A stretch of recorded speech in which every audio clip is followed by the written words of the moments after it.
श्री सच्चिदानंद सद्गुरु साईनाथ महाराज की जय। अध्याय 35।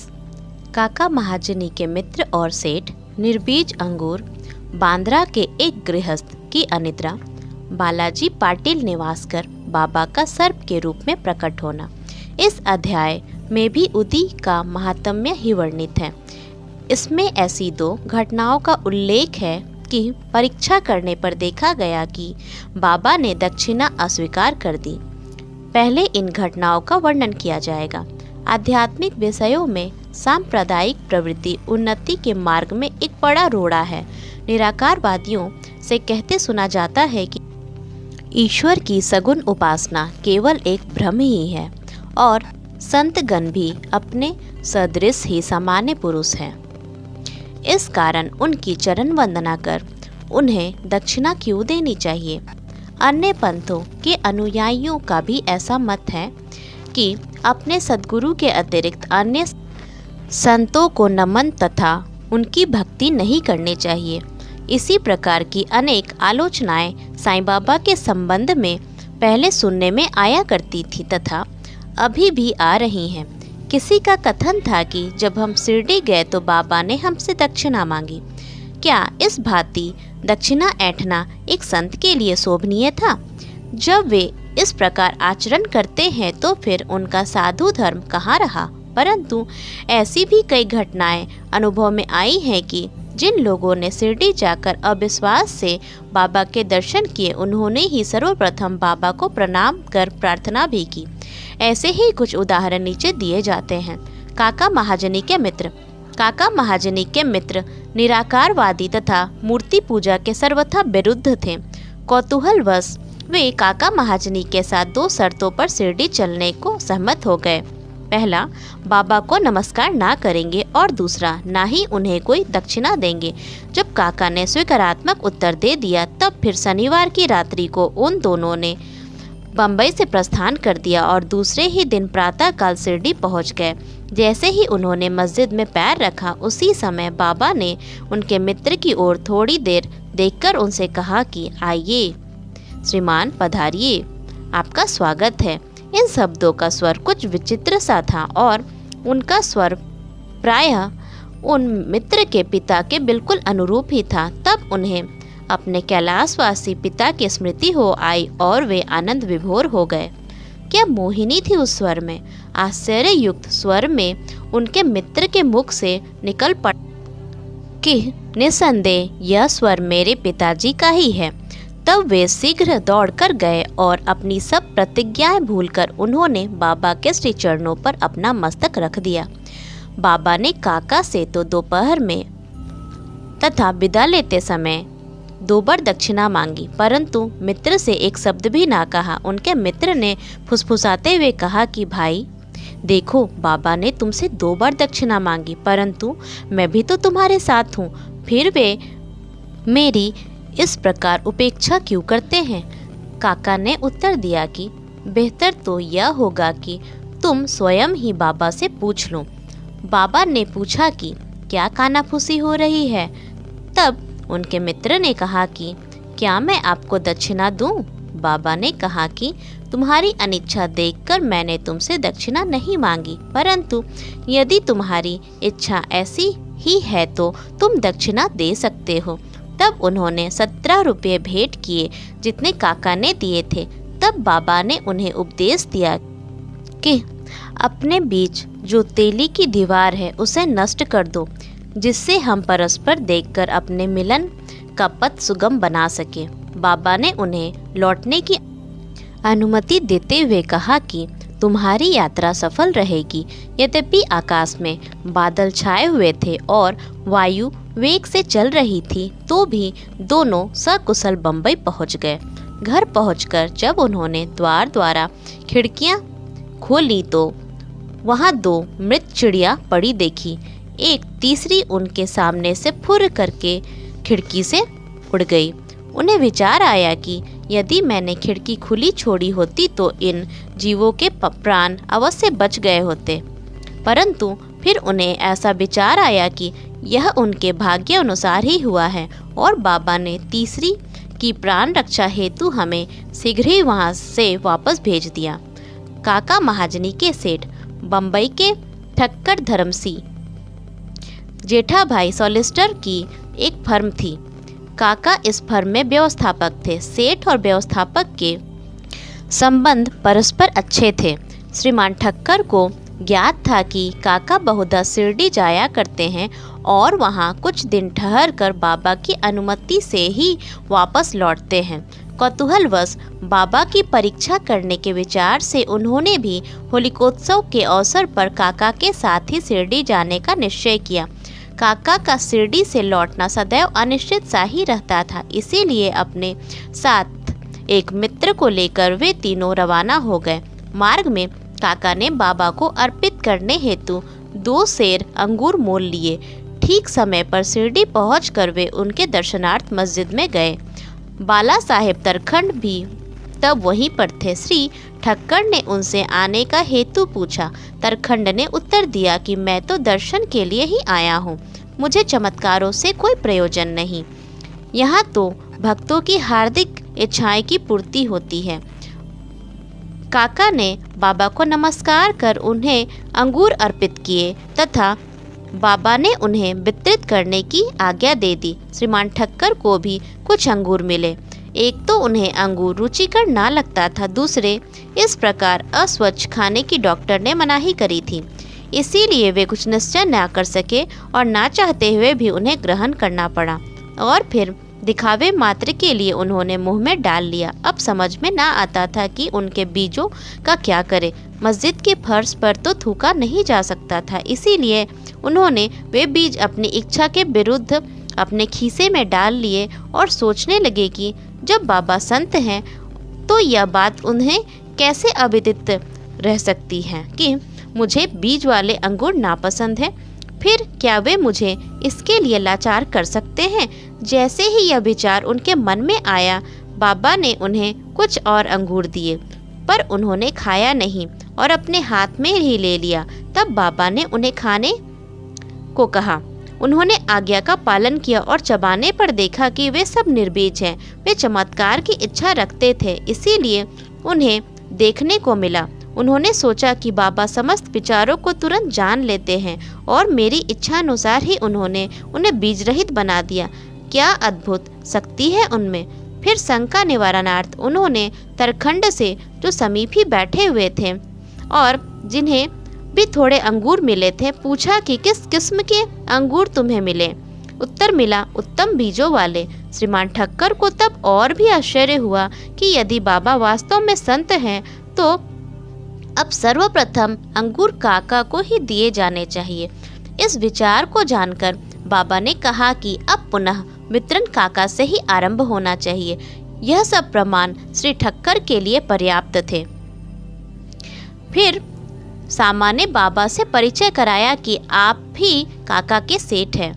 बाबा कहने लगे कि ये उनके सेठ कैसे हो सकते हैं, इनके सेठ तो बड़े विचित्र हैं। काका इस उत्तर से सहमत हो गए। अपना हट छोड़कर ठक्कर ने बाबा को प्रणाम किया और वाड़े को लौट आए। मध्याह्न की आरती समाप्त होने के उपरांत वे बाबा से प्रस्थान करने की अनुमति प्राप्त करने के लिए मस्जिद में आए। श्यामा ने उनकी कुछ सिफारिश की। तब बाबा इस प्रकार बोले। एक सनकी मस्तिष्क वाला सभ्य पुरुष था, जो स्वस्थ और धनी भी था। शारीरिक तथा मानसिक व्यथाओं से मुक्त होने पर भी वह स्वतः ही अनावश्यक चिंताओं में डूबा रहता था और व्यर्थ ही यहाँ वहाँ भटककर अशांत बना रहता था। कभी वह स्थिर और कभी चिंतित रहता था। उसकी ऐसी स्थिति देखकर मुझे दया आ गई और मैंने उससे कहा कि कृपया अब आप अपना विश्वास एक इच्छित स्थान पर स्थिर कर ले। इस प्रकार व्यर्थ भटकने से कोई लाभ नहीं। शीघ्र ही एक निर्दिष्ट स्थान चुन लो। इन शब्दों से ठक्कर की समझ में तुरंत आ गया कि यह सर्वथा मेरी ही कहानी है। उनकी इच्छा थी कि काका भी हमारे साथ ही लौटें। बाबा ने उनका ऐसा विचार जानकर काका को सेठ के साथ लौटने की अनुमति दे दी। किसी को भी विश्वास न था कि काका इतने शीघ्र शिरडी से प्रस्थान कर सकेंगे। इस प्रकार ठक्कर को बाबा द्वारा विचार जानने का एक और प्रमाण मिल गया। तब बाबा ने काका से 15 रुपये दक्षिणा मांगी और कहने लगे कि यदि मैं किसी से 1 रुपया दक्षिणा लेता हूँ तो उसे 10 गुना लौटाया करता हूँ। मैं किसी की कोई वस्तु बिना मूल्य नहीं लेता और ना तो प्रत्येक से मांगता हूँ। जिसकी ओर फकीर उंगली कर दिखाते हैं उससे ही मैं दक्षिणा मांगता हूँ, और जो गत जन्मों का ऋणी होता है उसकी ही दक्षिणा स्वीकार की जाती है। दानी देता है और भविष्य में सुंदर उपज वाला बीजारोपण करता है। धन का उपयोग धर्मोपार्जन के निमित्त ही होना चाहिए। यदि धन व्यक्तिगत आवश्यकताओं में व्यय किया गया तो यह उसका दुरुपयोग है। यदि तुमने पूर्व जन्मों में दान नहीं दिया है तो इस जन्म में पाने की आशा कैसे कर सकते हो? इसीलिए यदि प्राप्ति की आशा रखते हो तो अभी दान करो। दक्षिणा देने से वैराग्य की वृद्धि होती है और वैराग्य प्राप्ति से भक्ति और ज्ञान बढ़ जाते हैं।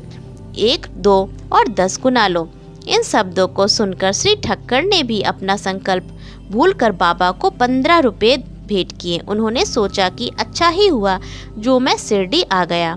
यहाँ मेरी सब शंकाएं नष्ट हो गई और मुझे बहुत कुछ शिक्षा प्राप्त हो गई। ऐसे विषयों में बाबा की कुशलता बड़ी अद्वितीय थी। यद्यपि वे सब कुछ करते थे फिर भी वे इन सब से अलिप्त रहते थे। नमस्कार करने या ना करने वाले दोनों ही उनके लिए एक समान थे। उन्होंने कभी किसी का अनादर नहीं किया। यदि भक्त उनका पूजन करते तो इससे उन्हें ना कोई प्रसन्नता होती थी, और यदि कोई उनकी उपेक्षा करता तो ना कोई दुखी होता था। वे सुख और दुख की भावना से परे हो चुके थे। अनिद्रा।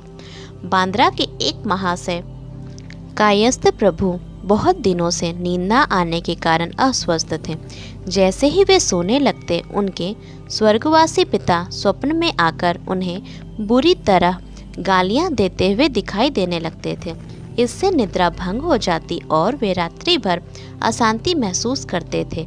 हर रात्रि को ऐसा ही होता था, जिससे वे किंकृत विमूढ़ हो गए। एक दिन बाबा के एक भक्त से उन्होंने इस विषय में परामर्श किया। उसने कहा कि मैं तो संकट मोचन सर्व पीड़ा निवारिणी उदी को ही इसकी रामबाण औषधि मानता हूँ, जो शीघ्र ही लाभदायक सिद्ध होगी। उन्होंने एक उदी की पुड़िया देकर कहा कि इसे शयन के पूर्व माथे पर लगाकर अपने सिरहाने रखो, फिर तो उन्हें निर्विघ्न प्रगाढ़ निद्रा आने लगी। यह देखकर उन्हें महान आश्चर्य और आनंद हुआ। यह क्रम चालू रखकर वे अब साईं बाबा का ध्यान करने लगे। बाजार से उनका एक चित्र लाकर उन्होंने अपने सिरहाने के पास लगाकर उनका नित्य पूजन करना प्रारंभ कर दिया। प्रत्येक गुरुवार को वे हार और नैवेद्य अर्पण करने लगे। वे अब पूर्ण स्वस्थ हो गए और पहले के सारे कष्टों को भूल गए। बालाजी पाटिल नेवासकर ये बाबा के परम भक्त थे। ये उनकी निष्काम सेवा किया करते थे। दिन में जिन रास्तों से बाबा निकलते थे उन्हें वे प्रातःकाल उठकर ही झाड़ू लगा कर पूर्ण स्वच्छ रखते थे। इनके पश्चात यह कार्य बाबा जी की एक परम भक्त महिला राधा कृष्ण माई ने किया और फिर अब्दुल ने। बालाजी जब अपनी फसल काट कर लाते तो वे सब अनाज बाबा को भेंट कर दिया करते थे। उसमें से जो कुछ बाबा उन्हें लौटा देते थे उसी से वे अपने कुटुंब का भरण पोषण किया करते थे। यह क्रम अनेक वर्षों तक चला और उनकी मृत्यु के पश्चात भी उनके पुत्र ने इसे जारी रखा। उदी की शक्ति और महत्व।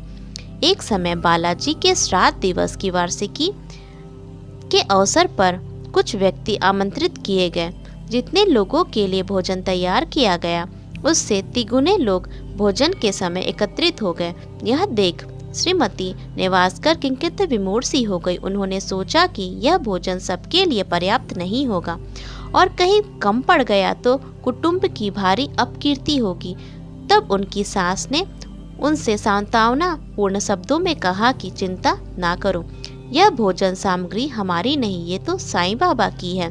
प्रत्येक बर्तन में उदी डालकर उन्हें वस्त्र से ढक दो और बिना वस्त्र हटाए सबको परोस दो, वे ही हमारी लाज बचाएंगे। परामर्श के अनुसार ऐसा ही किया गया। भोजनार्थियों के तृप्तिपूर्वक भोजन करने के पश्चात भी भोजन सामग्री यथेष्ट मात्रा में शेष देखकर उन लोगों को महान आश्चर्य और प्रसन्नता हुई। यथार्थ में देखा जाए तो जैसा जिसका भाव होता है उसके अनुकूल ही अनुभव प्राप्त होते हैं। ऐसी ही घटना मुझे प्रथम श्रेणी के उप न्यायाधीश तथा बाबा के परम भक्त श्री B.A. चौगुले ने बताई। फरवरी सन 1943 में करजत जिला अहमदनगर में पूजा का उत्सव हो रहा था। तभी इस अवसर पर एक बृहत भोज का आयोजन हुआ। भोजन के समय आमंत्रित लोगों से लगभग 5 गुने अधिक भोजन के लिए आए, फिर भी भोजन सामग्री कम नहीं हुई। बाबा की कृपा से सबको भोजन मिला। यह देख सबको आश्चर्य हुआ। साईं बाबा का सर्प के रूप में प्रकट होना। शिरडी के रघु पाटिल एक बार निवासी से बालाजी पाटिल के पास गए, जहां संध्या को उन्हें ज्ञात हुआ कि एक सांप फुफकारता हुआ गौशाला में घुस गया है। सभी पशु भयभीत होकर भागने लगे। घर के लोग भी घबरा गए, परंतु बालाजी ने सोचा कि श्री साईं ही इस रूप में यहाँ प्रकट हुए हैं। तब वे एक प्याले में दूध ले आए और निर्भय होकर उस सर्प के सम्मुख रखकर उनको इस प्रकार संबोधित कर कहने लगे कि बाबा, आप फुफकार कर शोर क्यों कर रहे हैं? क्या आप मुझे भयभीत करना चाहते हैं? यह दूध का प्याला लीजिए और शांतिपूर्वक पी लीजिए। ऐसा कहकर वे बिना किसी भय के उनके समीप ही बैठ गए। अन्य कुटुंबजन तो बहुत घबरा गए और उनकी समझ में ना आ रहा था कि अब वे क्या करें। थोड़ी देर में ही सर्प अदृश्य हो गया और किसी को भी पता ना चला कि वह कहाँ गया। गौशाला में सर्वत्र देखने पर भी उसका कोई चिन्ह ना दिखाई दिया। श्री सद्गुरु साईनाथार्पणमस्तु। शुभम भवतु।